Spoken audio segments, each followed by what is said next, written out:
We are all going to die one day, and if we have to waste what little time we've got playing video games, they better be the right ones. Today we are looking at Soul Worker, an anime action MMO kind of game that claims to be free to play, but is it worth my time?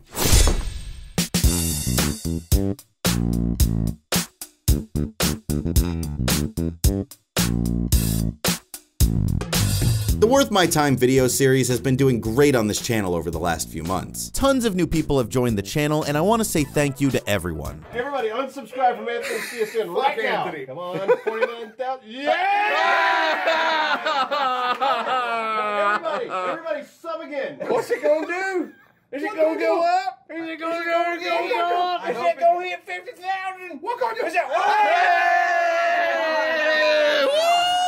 Thank you guys so much. It's been a really exciting time on YouTube lately, and of course I use a 50,000 clip right when we hit 60. Firework. So far in this series, I've done a sci-fi first-person shooter, a modern military first-person shooter, a kind of modern military first-person shooter, a modern third-person shooter, and another modern third-person shooter. And with a list like that, I thought it was time to do something a little different. So in the spirit of shaking things up, I'm looking at an anime, post-apocalyptic, third-person action beat-em-up MMO style game. There. Can't say I've done that before. And I figured I should look the part. Hi, my name's Anthony, and let's take a look at Soul Worker. Yes, this is happening. So to first let you know my perspective, I'm not a big MMO fan. I've tried some in the past, but without a group of friends to play with, they never hold my attention alone as a game. That being said, the few I've tried that had interactive combat systems instead of the click and attack style were infinitely more appealing. But a game should be able to stand on its own even if you're not a super fan of its genre. So to Soul Worker? Let's find out. I downloaded the game from Steam after seeing it near the top of the What's Being Played list and booted it up. There's surprisingly no launcher that requires a separate account or 100 patches to be downloaded. You just boot up the game, pick a server, and I kept clicking and clicking, but nothing happened. First impressions are rough, with the game opening in a small window screen that you can't change until you get into a server, which obviously I can't. And the music in the background is like a 15-second loop that fades out and then comes back. Hey look, I found the credits at least, that's good. I know someone's going to say a game's menus don't make it good or bad, but I take overall presentation into account. Rebooting the game a few times fixed the problem, but it seems like a lot of people online have had this issue, so maybe the game's teaching us perseverance. Thank God, now we can go full screen and move on. Next, you make a new character with 4 variations to choose from. They aren't your usual different classes, but instead actual characters. Haru, I think, is your classic schoolgirl with what seems like basic sword attacks. Erwin is channeling his inner Devil May Cry, and look, default white hair, coincidence? Lily is rocking that goth sight and oh god, she's turning around slowly. Stop! Stop! Ladies and gentlemen, we have our first panty shot. It wouldn't be an anime game if there wasn't some unnecessary fan service, now would it? And there's also Stella, our cute rock and roll lolly for the evening. Personally, I like Erwin, but I want to try everyone on the list, so let's just start at the top. You can customize basic things on the characters like hairstyle and clothing color, and even preview fashions for the future. I'm a classy and refined lady, but I also know how to party and get down. I'm getting a bit of a Sailor Moon vibe from this outfit's color, so let's go with that and hop right in.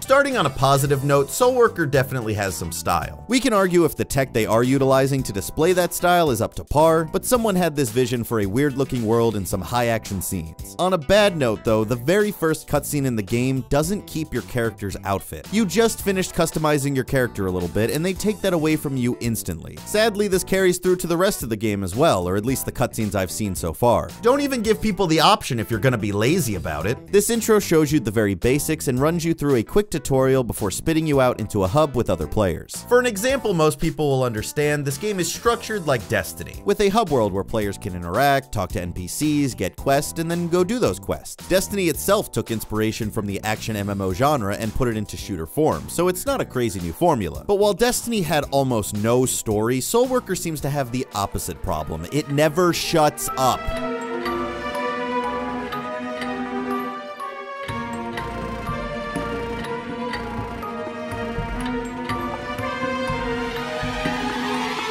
Compared to other free-to-play MMOs, Soul Worker seems more focused on storytelling and the single-player experience, even though multiplayer is there. The game makes you pick a predetermined character, has an overly dramatic opening monologue, and when you talk to NPCs, they just go on and on and on and on and on and on and on and on and on, like it's one of those anime visual novels. Now look, before anyone gets upset, I fully acknowledge there are people who enjoy these types of games. I'd use quotation marks if I had arms. I'm sure it has to do with their well-written character interactions and storytelling and nothing else, right? But there are people who like these things, and that's fine. I'm just not one of them. The game could tell a story of a girl's struggle to hold on to some normalcy in this intense apocalyptic world filled with crazy monsters and disaster. But I'll never find out because of how poorly the story is presented. And in a game where you jump like this, I doubt they are looking to tell that deep of a story anyways. After every quest, NPCs will dump paragraphs on you to the point where you start doing the whole double finger tap just to get through them. Eventually I discovered there was a skip button, and that was a lifesaver. So let's get to the actual gameplay. You jump into the first mission and it's a simple run, kill enemies to open a door, and repeat. This is every mission I've played in the game so far, and I highly doubt it'll suddenly change halfway through the game. Combat does have its moments though, as the game features basic attacks to start and a series of upgraded attacks that can be fun to string together in a combo. Fighting basic enemies reminds me of the Dynasty Warrior games, with brain-dead enemies just standing around waiting to die, but there was some fun in figuring out how different attacks chain together. Some attacks can pull enemies in, leading to a follow-up attack that can hit a large amount at once. There's also options to stack attacks in your skills, and figuring out the best order of these can lead to some depth in combat.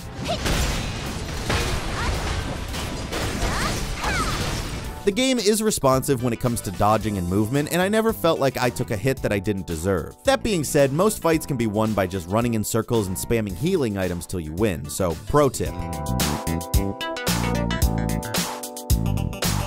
By default, the game expects you to use keyboard and mouse, but there are basic options for controller support. Even as a primarily PC gamer, I enjoy playing action games like this or things like Dark Souls with a controller. So right from the beginning of this game, I was on a mission to find a comfortable controller control scheme. Taking inspiration from Dark Souls, I mapped the dodge to B and attack to the triggers, and it worked out pretty well. I also turned off the orient attacks to camera option, and it made everything feel more natural. Having every attack locked to the camera just made the game feel kinda cheap, if that makes sense. But I eventually got the controls lined up, fixed the orientation, calmed down Tumblr, and even found a way to turn off the HUD, and you know what? I was starting to have a good time. Most levels have a big ending boss with their own patterns to learn, and once you get the rhythm down, it's kind of rewarding. Fighting waves of useless enemies got old real fast, but the bosses actually had a nice feeling to them, making it feel more compared to Speaking of the heads-up display, why are MMOs just completely fucked in this regard? In these games, you're supposed to be an adventurer or something in a mystical fantasy world going on a quest to save the world from pure evil, but God, I wish I could see it. Immersion is a big thing for me, and the mess of menus, chats, spells, maps, and God knows what takes me out of it instantly. I know most MMOs are extremely complex with 8 million different spells, but they should always give you the option to remove HUD elements if you want to. Am I wrong? Soul Worker lacks the option to customize most of its HUD elements, and especially the useless ones. I'm playing the game alone and don't really have a use for that chat box, but oh, I can't get rid of it, thanks. Oh good, you have a mini-map so you don't get lost in levels that consist of one room and maybe a hallway. Sure wish I could get rid of that. You might say, but you need those elements to play the game, and that's fine. But I should have the choice to remove them if I want to. I ended up playing most of the game with the HUD completely turned off because it made it more immersive. Sure, it was hard not knowing the enemy's health or my health or how many healing items I had left, but it was better than this.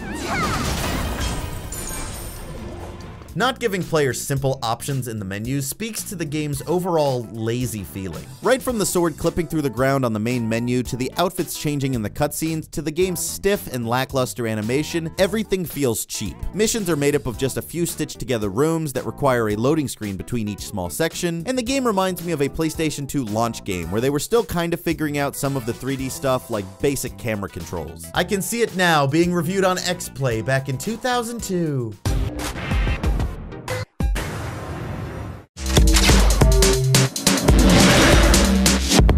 Greetings! South Korea has the largest number of MMO gamers per capita. But Korea just keeps cranking out new MMOs, and here's one of them. Soul Worker. So, ladies and gentlemen, on your marks, get set, grind! Yes, hang on to your hats and glasses as you butcher your way through quest after quest of quota killing. Its biggest downfall is the overabundance of menial tasks. I get enough of that in real life, thanks. But this isn't 2002, it's 2016. Well, really it's 2018, but the game was originally released in 2016, so you get my point. Standards have changed, and Soulworker has no good excuse for such poor presentation. The other day I just happened to try out a game called Honkai Third Impact, and just as an example of animation quality, here, compare the two. Soulworker pales in comparison to Third Impact, and Third Impact is on my phone. And that's not something I expected to see on a game that ranks pretty high on Steam. Why are people playing this game?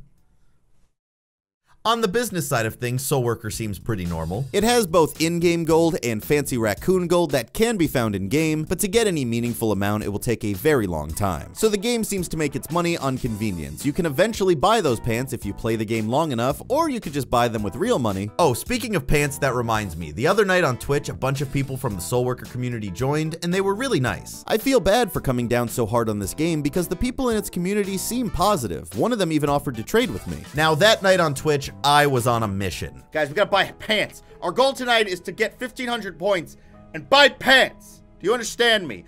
Gumby, we need pants, goddammit, alright? We need fucking pants, and we're gonna get them tonight. That's the goal. That's the mission. Let's get pants. Who are you, Livid? I don't know who you are. Oh, that's me in game. Well, there you go. That's an answer. I accept. I will trade you boots, and I will give you another pair. Wait. I will give you that, and I have nothing else. So later in that stream when we were trading, this person saw I had some kind of blue chip in my inventory. Give me that chip, that blue chip. Which blue chip? No. No, why? I want that chip. It's my chip. No. Give me that blue chip. No. No, guys, I don't think I should give him the blue chip. He's freaking out. He's like, holy shit, you have the blue chip! That's the most rare chip on the planet! How did you get it, you fucking noob? No! I will give you boots. Now, I still don't know what that chip did, but they seemed to really want it, and I wanted some pants, so it seemed like a fair trade. Entered, it's happening! It's happening! Complete! Oh my god! I got $1 million! It was a pleasure, wait. It was a pleasure doing business with you. I'm gonna go buy some pants now. Woo-hoo-hoo-hoo! You're gonna sell it for $2 million. I don't even care. 안녕하세요. Yeah. 요즘 But I kind of forgot about something. Come on. We gotta buy these pants. Guys, we're going. We got fashion. Yeah. Oh no, wait! I'm an idiot. I'm so stupid. It's the wrong coin. Oh, it's the wrong. I'm an idiot. Oh no! It's the wrong coin. Oh no! I forgot. It's the stupid raccoon coin with the little raccoon on it. No! No! I'm a fool.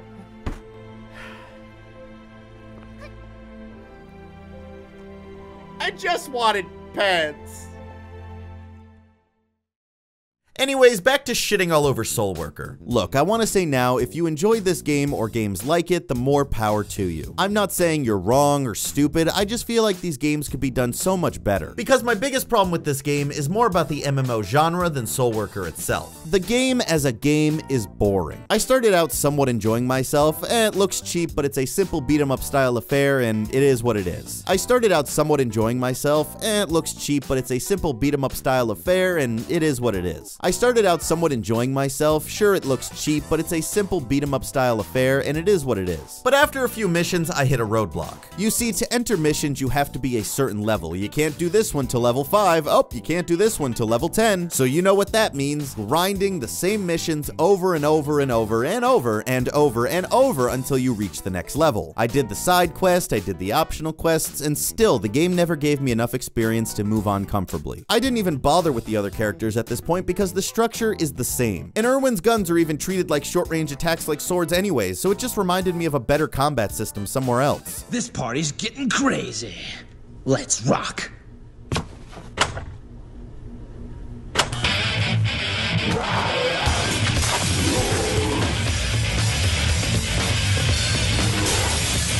Check in the comments. I bet someone's gonna say, hey, you accidentally kept the same line in 3 times, but I did that on purpose to share with you guys just what playing this game feels like. The same thing over and over, and I mean the same thing. They want to tell a story in their game, fine, but don't make me play the same story missions over and over and over. I eventually found out the manic difficulty gives you the most experience points, so throw in a mission that you've already completed and run through it as fast as possible again, and again, and again.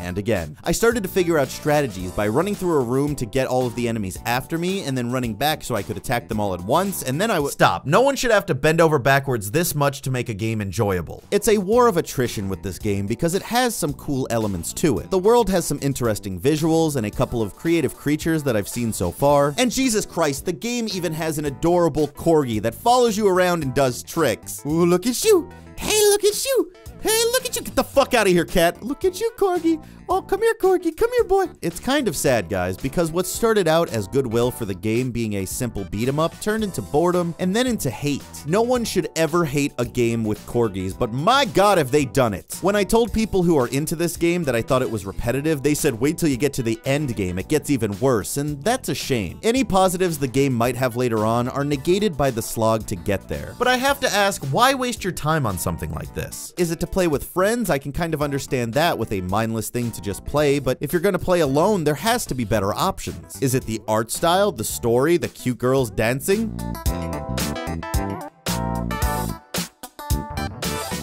Fuck the anime skin, I'm real talking here for a second. This show is called Worth My Time, but that's not to be an arrogant asshole. It's mainly to stand out from the hundreds of Worth Your Time videos that are already out there, but it's also because these videos are like my opinion, man. I'm not you, I will like and dislike different things from you, but I don't hate you or the things that you like. But the more I go over this game in my head, it just makes me mad. It's got cute anime girls, it's got corgis, but at the end of the day, it leaves me feeling dead inside. To me, this game is a waste. So if you're a fan of the game, don't take this personally, but Soul Worker is definitely not worth my time.